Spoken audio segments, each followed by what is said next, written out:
1913 में कुछ डूबकी मार अरब सागर में कूद पड़े। वे समुद्र की गहराई में कुछ ढूंढने जा रहे थे। गहरे समुद्र में धरती के कई मील नीचे उन डुबकी मारों ने कुछ ऐसा पाया जो पूरी दुनिया को हैरान कर दिया। एक विशाल शहर, ऐसा लग रहा था जैसे आज का कोई शहर नीचे समुद्र में बसा हुआ हो। ऊंची दीवारें, रास्ते, मूर्तियां, महल और एक सुनियोजित शहर। समुद्र के नीचे ऐसा शहर देखकर डुबकी मार सभी हैरान रह गए। पत्थरों के नमूने लेकर उन्हें पता चला कि ये पत्थर महाभारत के समय के हैं और इस शहर का जिक्र महाभारत में भी किया गया है। यह कहानी श्री कृष्ण की नगरी द्वारका की है।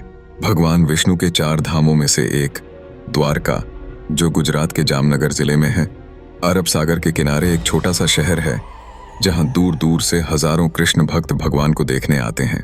भागवत पुराण के 10वें अध्याय में कहा गया है कि कंस को मारने के बाद श्री कृष्ण मथुरा में यदुवंश के साथ रहने लगे। कंस की मौत से नाराज उनके ससुर जरासंध ने 17 बार मथुरा पर हमला किया।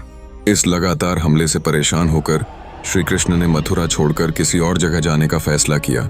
उन्होंने समुद्र पर एक विशाल शहर बनाने का निर्देश दिया, लेकिन समुद्र भगवान की इजाजत के बिना यह मुमकिन नहीं था।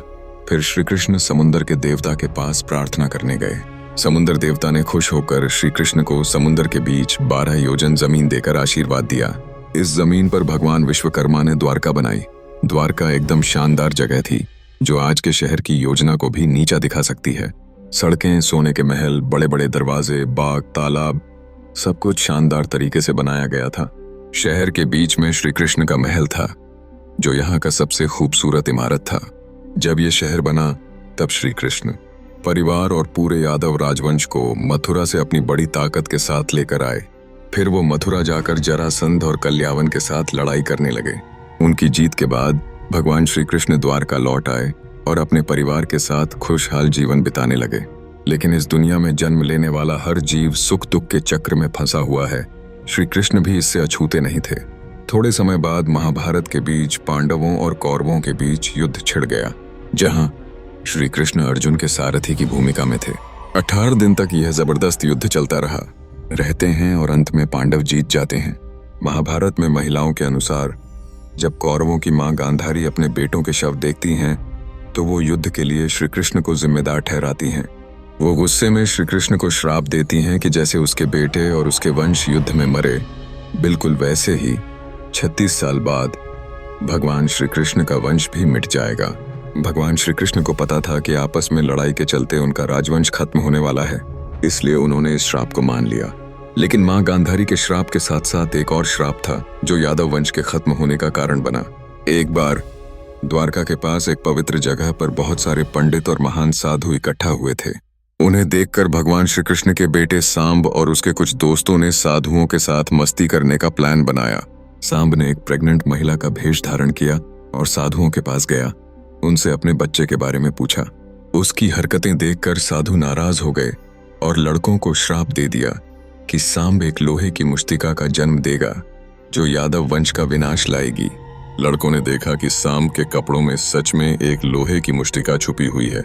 जब श्री कृष्ण के दादा राजा उग्रसेन ने यह सुना, उस मूर्ति को टुकड़ों में काटकर समुद्र में फेंक दिया गया। एक मछली उन टुकड़ों को निगल गई।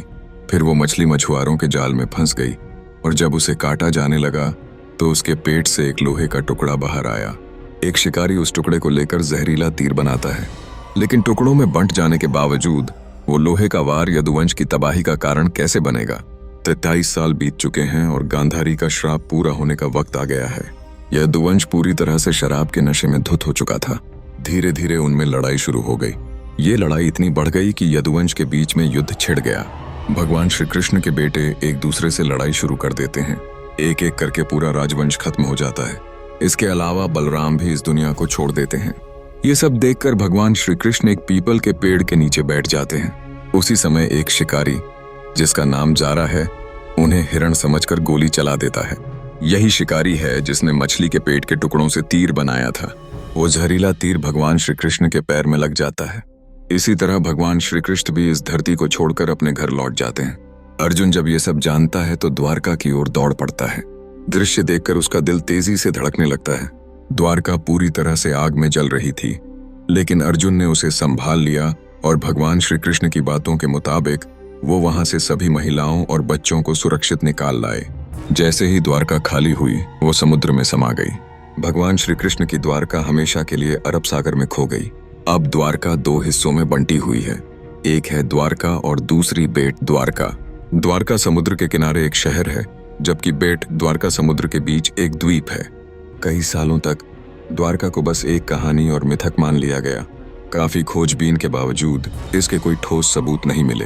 यह खूबसूरत शहर सच में था। 1930 में इसकी खोज शुरू हुई और बेट द्वारका में कई खंडहर पाए गए। 1960 में यहाँ पहली बार पुरातात्विक खुदाई की गई, जिसमें कई पुरानी चीजें और मूर्तियां मिली। इन नतीजों से एक दिलचस्प थ्योरी बनी है कि श्री कृष्ण द्वारका से अपने पूरे राज्य का प्रशासन देखते थे और वो अपने परिवार के साथ बेट द्वारका में रहते थे। इसके बाद 1983-1990 के बीच एक डूबा हुआ पुरातात्विक डॉ SR राव और उनकी टीम इस काम को पूरा करने के लिए आगे आई। बहुत समय तक पानी में खोज करने के बाद उन्होंने पानी के नीचे एक शानदार शहर के खंडहर ढूंढ निकाले।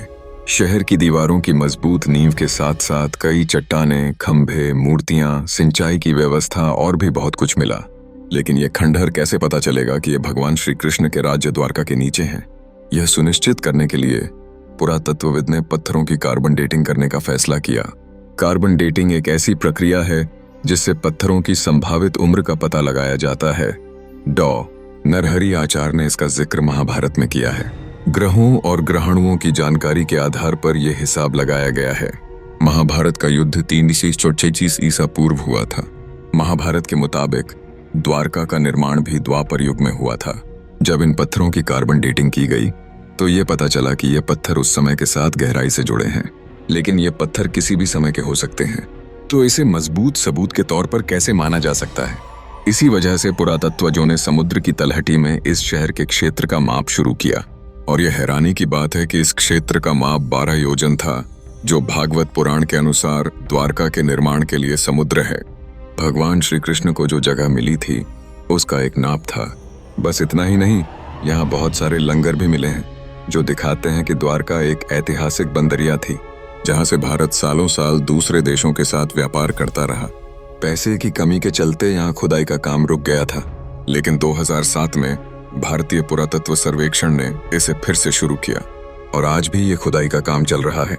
एक थ्योरी के मुताबिक 300-500 साल पहले जिस जगह पर द्वारका थी वो तो समंदर की सतह पर थी, लेकिन समुद्र के स्तर के बढ़ने से श्री कृष्ण का ये शहर समुद्र में डूब गया। लेकिन फिर सवाल ये उठता है कि समुद्र की सतह की ऊंचाई धीरे धीरे बढ़ती रहती है और महाभारत की महाप्रस्थानिका पर्व के मुताबिक द्वारका के किनारे जो लहरें थीं, उन्होंने अर्जुन की आंखों के सामने ही पल भर में पूरी द्वारका को डुबो दिया। आजकल बहुत से लोग महाभारत और रामायण, पृथ्वी पर भगवान विष्णु के अवतारों के जन्म और दूसरी प्राचीन कहानियों को एक पौराणिक कथा मानते हैं। लेकिन सिर्फ द्वारका ही नहीं, और भी कई खोजें हैं जो साबित करती हैं कि इस दुनिया में इंसानों का अस्तित्व सिर्फ हड़प्पा और मोहनजोदड़ो के समय नहीं, बल्कि उससे भी हजारों साल पहले था। अगर आपको वीडियो पसंद आया हो तो लाइक और शेयर करें, और अगर आप किसी और विषय के बारे में जानना चाहते हैं तो हमें कमेंट में बताएं।